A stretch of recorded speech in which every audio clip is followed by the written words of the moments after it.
Bom dia! Tudo bom? Oi, Lígia, já tá com a Dani iniciando aí? Já estamos aqui, Lígia. Muito bom. Vamos lá, pessoal, vamos começar.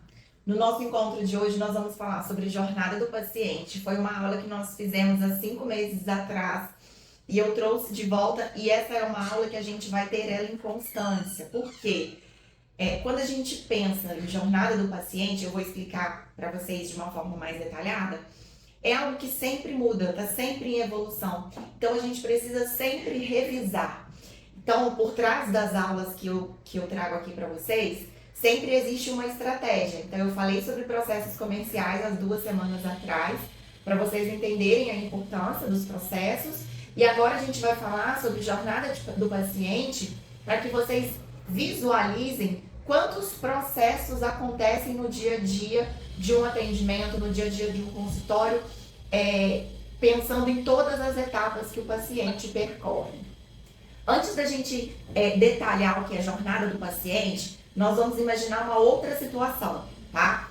Imaginem que vocês resolveram se presentear com a ida a um bom restaurante, tá? Então, imaginem aí na cabeça de vocês um restaurante dos sonhos, que vocês têm muita vontade de ir, muita vontade de conhecer. Eu tenho um que está na minha listinha lá no top 1, para poder, um dia eu ainda vou. Acho que todo mundo tem isso, né, em mente, um restaurante lá, algo. Então imagina que hoje é o grande dia.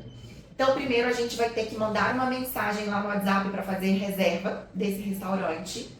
A gente vai se arrumar. Quando a gente chegar lá no restaurante, vai ter alguém na porta recebendo a gente com um tabletzinho lá para achar a nossa reserva.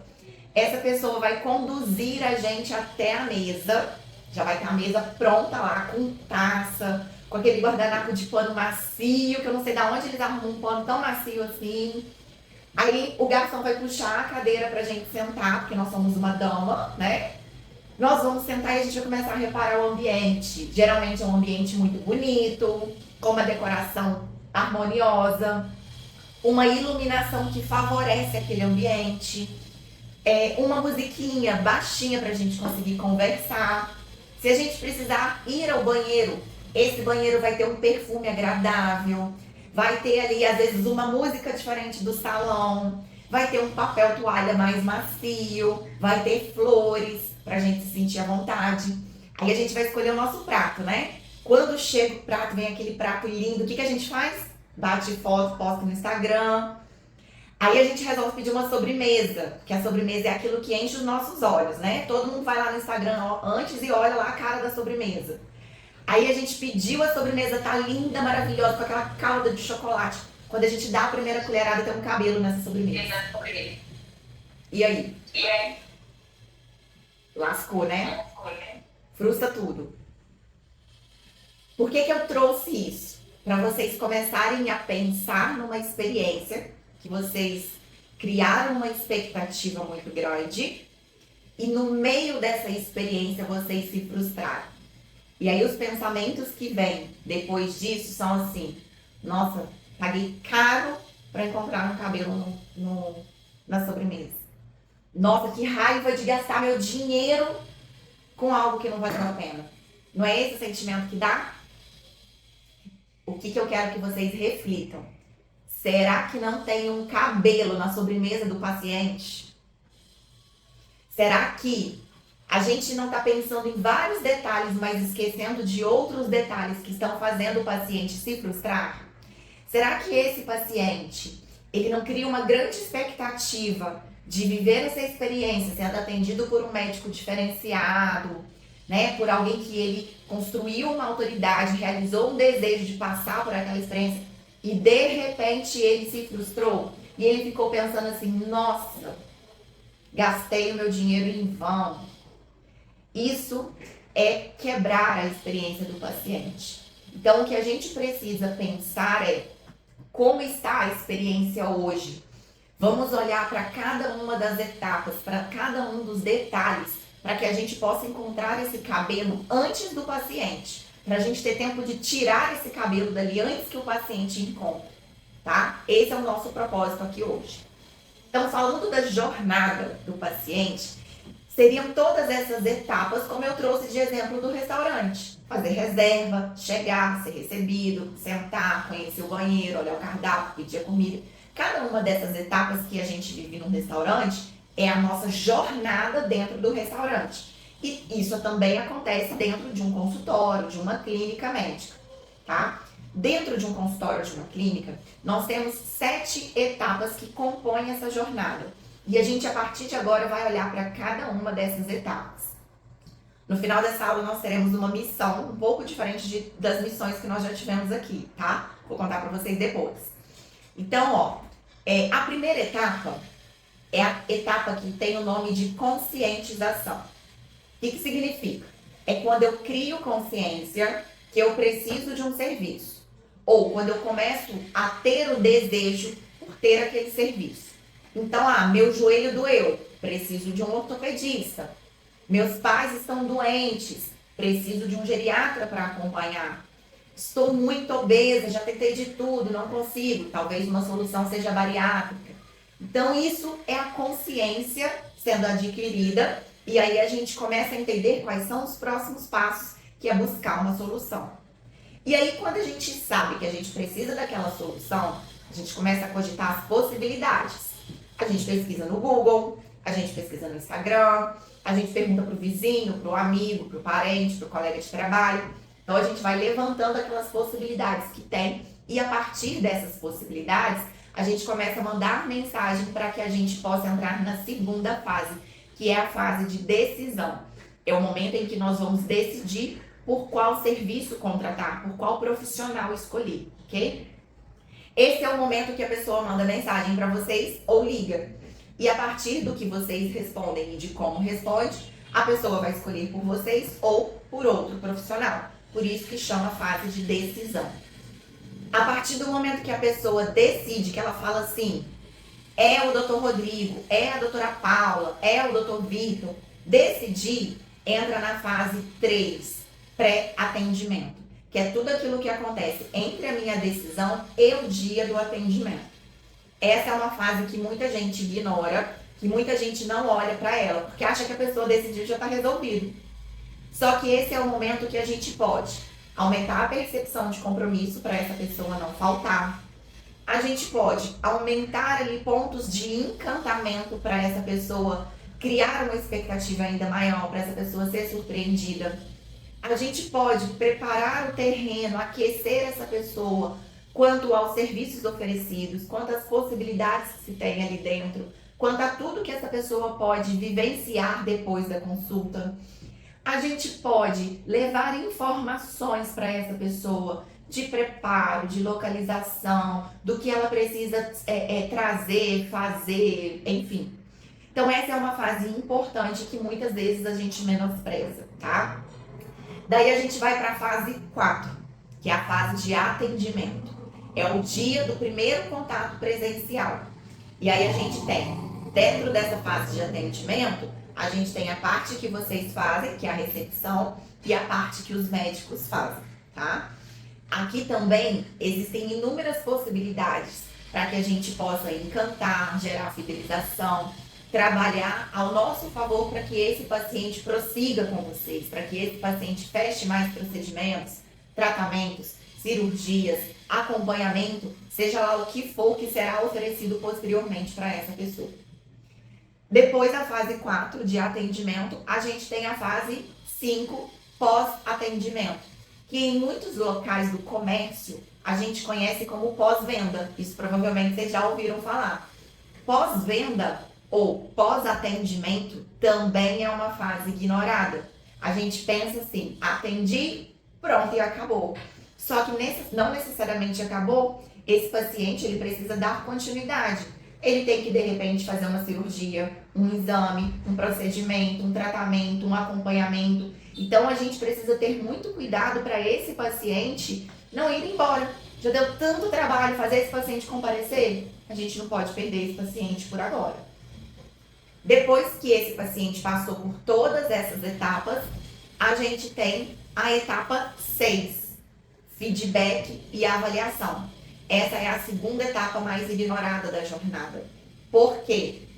A gente acha que feedback e avaliação é só para receber o feedback positivo, né? Só para a gente ter um comentário, uma avaliação positiva. A avaliação positiva, ela serve mais para inflar o nosso ego do que para qualquer outra coisa. Ela até ajuda na prova social. Mas se a gente for parar para pensar com frieza, o feedback negativo, ele pode nos ajudar ainda mais. Porque o feedback negativo é quando o paciente está mostrando pra gente o cabelo da sobremesa.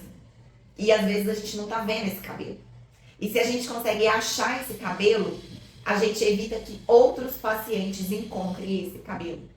Ok? Então, o feedback negativo é uma oportunidade para a gente corrigir e para a gente ajustar esse processo, evitando que outros erros aconteçam. Alguém aqui já viveu alguma experiência, alguma situação em que o paciente deu um feedback negativo de algo que vocês sequer imaginavam que poderiam estar acontecendo? Tá vendo? A maioria aqui comentou que sim. Então, olha como que é importante. No nosso dia a dia, a gente tem por hábito, sabe? Ó, Diego não vai saber. A gente, quando varre casa, nem todo dia a gente olha pro cantinho, né? Pros cantinhos. Às vezes a gente vai ali na pressa varrendo o meio. Aqui é a mesma coisa. Nem sempre a gente olha pros detalhezinhos. E às vezes a sujeira tá nesse cantinho. É ali que tá concentrada a poeira. Então, quando a gente recebe um feedback negativo, é importante para nos mostrar aonde estão esses problemas para que nós possamos corrigir antes que outras pessoas percebam ou vivenciem. E aí, muita gente acha que acabou por aqui. Finalizamos, recebemos o feedback, seja positivo ou negativo, e encerramos a nossa jornada.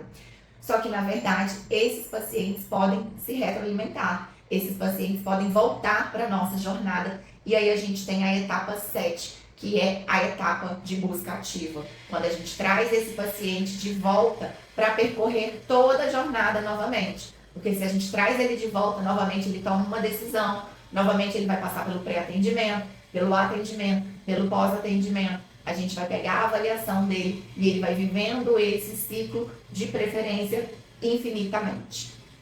Dentro de cada etapa da jornada, a gente tem inúmeras possibilidades para encantar, para fidelizar, para melhorar as nossas taxas de conversão. E cada um desses pontos vai fazendo com que ao final da experiência ela seja perfeita ou não. Então, voltando lá para o exemplo do nosso restaurante, imagine que não teve cabelo na sobremesa, tá? Imagine que a sobremesa também foi perfeita. Imagine que a bebida que vocês escolheram estava deliciosa. Vocês pediram ali a conta para o garçom, ele trouxe uma cortesia, ele trouxe um bombom para finalizar. Junto com essa conta, estava tudo certinho na hora que vocês foram conferir ali, né? Foram verificar, estava tudo certinho. Vocês não precisavam se levantar. Ele trouxe a maquininha de cartão. Esse garçom puxou a cadeira para vocês se levantarem. Veio alguém ali já manobrando o carro ou solicitando Uber para vocês. Foi tudo perfeito. O que vai acontecer? Vocês vão ficar com muita vontade de voltar. E vocês vão contar para todo mundo dessa experiência vivida. Que é onde a gente consegue fidelizar, uma vez que a gente quer retornar, e trazer outras pessoas conosco. Por isso que a jornada do paciente é tão importante, ok? Há 5 meses atrás, quando eu trouxe essa aula, eu liberei um checklist. Eu me recordo até que a Valquíria, eu reuni com a Valquíria, dei para ela de presente. A gente pegou esse checklist e nós fomos destrinchando esse checklist para identificar pontos que vocês ainda não faziam e pontos que faziam, mas de repente não estava sendo feito de uma forma legal. Dessa vez, eu vou fazer diferente. Eu vou agora, daqui a pouquinho, nós vamos enviar mensagens para todos os médicos, falando dessa aula, compartilhando o que eu trouxe aqui para vocês. E esse checklist eu vou enviar para eles. E eu vou pedir que eles separem 30 minutinhos com vocês, para que esse checklist seja passado com vocês. Porque não adianta só vocês quererem essa mudança, não é verdade? Não adianta só vocês enxergarem pontos de melhorias. Isso é um trabalho que envolve processos comerciais. Foi por isso que a gente falou de processo comercial há duas semanas atrás. Só que precisa ser construído e aplicado por equipe. Seja equipe de 2 pessoas, médico e secretário, ou seja equipe maior, como a gente tem aqui em algumas clínicas. Então, dessa vez, eu vou trazer os médicos para fazer esse trabalho com vocês. E eu quero feedback de todos os lados. Eu quero feedback de vocês, quero feedback dos médicos. Quando vocês não souberem como fazer, peçam ajuda para que a gente possa construir uma jornada do paciente perfeita. Eu posso compartilhar aqui alguns cases. Por exemplo, Lígia está aqui conosco já há mais tempo. Lígia, nós construímos uma jornada muito certinha, né, Lígia? A jornada do paciente que a doutora Ana Maria, que é ginecologista, vive, ela tá ali alinhadinha. E Lígia, quando começou, a doutora quase não atendia pacientes particulares, a doutora tinha um faturamento muito baixo. Então, na medida que nós fomos lapidando essa jornada do paciente, os números foram aumentando. A doutora saiu de uma consulta de R$300, passou por uma consulta de... Tem 700, Lígia? A consulta de primeira vez está a 900 e as consultas regulares a R$800. Saiu de 300, 350 para esse valor, tá? Triplicou. Com faturamento melhor, com mais pacientes contratando serviços particulares, tratamentos, protocolos, procedimentos. Por quê? Por conta dessa jornada muito bem construída, tá? Então, trouxe aqui o feedback de alguém que já viveu isso, para que vocês entendam que realmente funciona. Alguém ficou com alguma dúvida sobre as etapas da jornada do paciente? Sobre algum ponto dessa jornada? Quer trazer para mim alguma dúvida? Não? 100% claro? Perfeito. Mandei lá no grupo já ontem, eu não sei se vocês viram que eu já mandei esse checklist. Mandei um PDFzinho com um resumo dessas etapas, tá? Para que vocês já possam visualizar, para que vocês possam já imprimir e cobrar dos médicos essa reunião. Vocês podem cobrar, fala que foi eu que falei, só a Adri falou que eu posso cobrar 30 minutos na sua agenda pra gente poder montar essa jornada do paciente juntos, ok? Posso contar com vocês para isso? Vamos melhorar os nossos resultados como eu já consegui melhorar com Lígia? Sim? Ok? Perfeito, meninas. Dúvidas se surgirem, vocês sabem que podem nos chamar aqui, podem contar conosco e eu quero depois saber feedback de vocês sobre possibilidades, sobre melhorias, sobre ideias, porque de repente uma ideia de uma clínica, de um consultório, pode ajudar os outros, ok? Finalizamos então? Fecha a conta, passa a régua? Ó, excelente quinta-feira para vocês. Fiquem com Deus e até semana que vem. Tchauzinho!